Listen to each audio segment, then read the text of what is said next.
This is actually my favorite way to join a wool fiber. It's called a spit splice. I'm going to demonstrate it in 2 different colors so that you can really see what's going on. And then I'm going to do it again in the piece that I actually need to splice, and you can see what a smooth join it is. You do need to do this in a wool. It needs to be a non-superwash wool.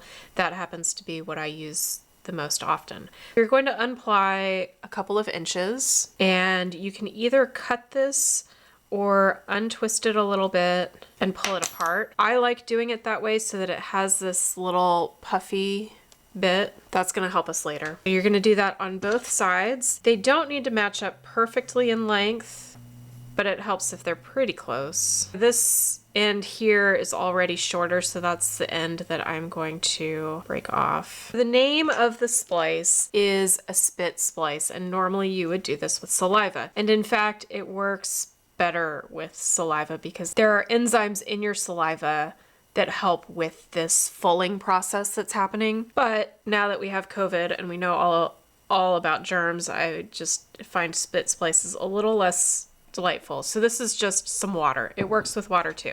You're going to get the yarn damp on both sides, and you're going to match them up about at this point where they're both broken and they're both damp. And you can even twist them around each other a little bit. So that's ready to full. If you started trying to knit with this as it is, it would fall apart on you.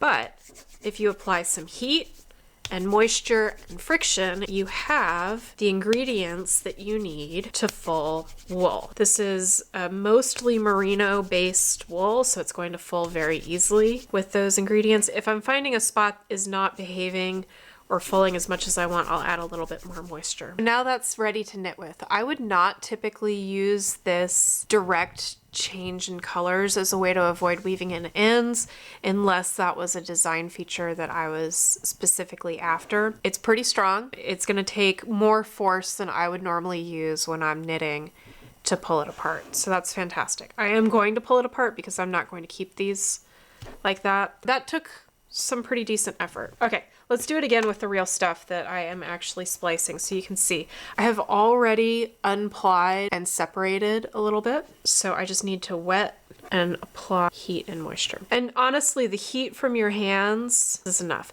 You do not have to pre-twist them around each other if you don't want to. Sometimes it's just an aesthetic thing. It does sometimes help get things started a little bit easier, but it's not essential. We have it already. You can tell that there's a wet spot there, which is going to dry out. It's a little bit lumpier, but in stranded color work, that's barely going to show up. It might be one stitch that's a little bit thicker than its neighbors. And that's okay because this is hand spun, so we do have some thick and thin spots. It's going to blend right in.